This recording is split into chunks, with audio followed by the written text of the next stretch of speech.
मुझे डेमो दिखाया। मेरा जो मैं अपनी बेटी के लिए पैड यूज़ करती थी सबसे महंगा 480 रुपये के 10 ही पैड आते थे, वो मैंने यूज़ करे और यूज़ करने के बाद में बेटी को रिजल्ट नहीं मिलता था। फिर मैंने पैड उन्होंने डेमो दिखाया, मैंने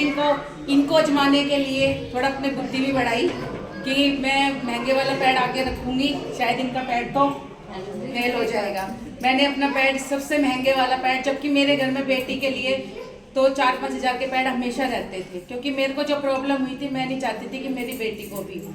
ठीक है, मेरी कम उम्र में मेरी यूट्रस रिमूव हो चुका था, तो मैं नहीं चाहती थी कि उसको भी आने वाले टाइम में कोई प्रॉब्लम हो।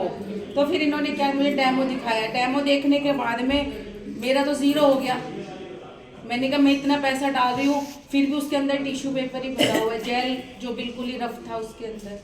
मैंने इनसे डेमो देखा, इनको कोई जवाब भी नहीं दिया था, नहीं दिया था जवाब कोई, कि मैंने लेने की भी नहीं सोचा कि मेरे घर आई है, इतनी दूर से गुड़गांव से चल के मेरे घर आई है तो मैं एक तो खरीद लूँ, क्योंकि मैंने नहीं लिया। फिर कहीं ना कहीं क्योंकि मैं भी देखो जानना चाहती थी कि कंपनी क्या चीज़ है, कंपनी का बैकग्राउंड क्या है, कहीं देखो, क्योंकि देखो बेवकूफ़ बनाने वाली दुनिया घूम रही है, ठीक है, तो हो ना सकता कि कहीं हम बेवकूफ़ बन जाए। जैसे कि हमने एक बार, ये हमारे पास में रहते हैं, ये बड़ी बहन ही हमारी, ठीक है, तो एक बार हमें ऐसे घर पे पैड देने वाला आ गया, तो मैंने तो नहीं लिए, इन्होंने पैड खरीद लिए। जैसे उन्होंने पैड खरीदे उसमें इतने इतने से वे निकले, छोटे छोटे से, कोई टेढ़ा कोई मेढ़ा, बिना कोई यूज़फुल,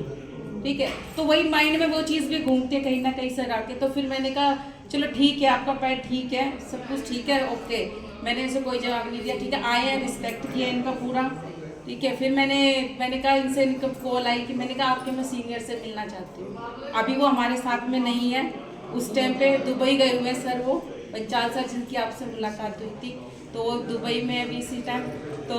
फिर मैंने इनको बोला ठीक है, मुझे आप सीनियर से मिलाओ। तो हमारी एक मीटिंग थी जो डी मॉल में होती है, तो हम वहाँ पे गए, मीटिंग देखी, सर ने मुझे बिजनेस प्लान समझाया, लोगों से मिलवाया, रिजल्ट दिखाए, तब मेरा कहीं ना कहीं माइंड घूमा कि जो प्रॉब्लम मुझे हुई थी मेरी बेटी को ना हो। पहले सिर्फ अपनी बेटी के लिए सोचा था, एक रात में कुछ समझ नहीं आया था, मैंने कहा जो मुझे हुआ मेरी लड़की को नहीं। फिर जब उसको देखा कि सर कॉल आ रही है, उसका रिजल्ट मंजू पिंक की सोनीपत, रिजल्ट आया कि मैं देख रही थी कि वो यहाँ से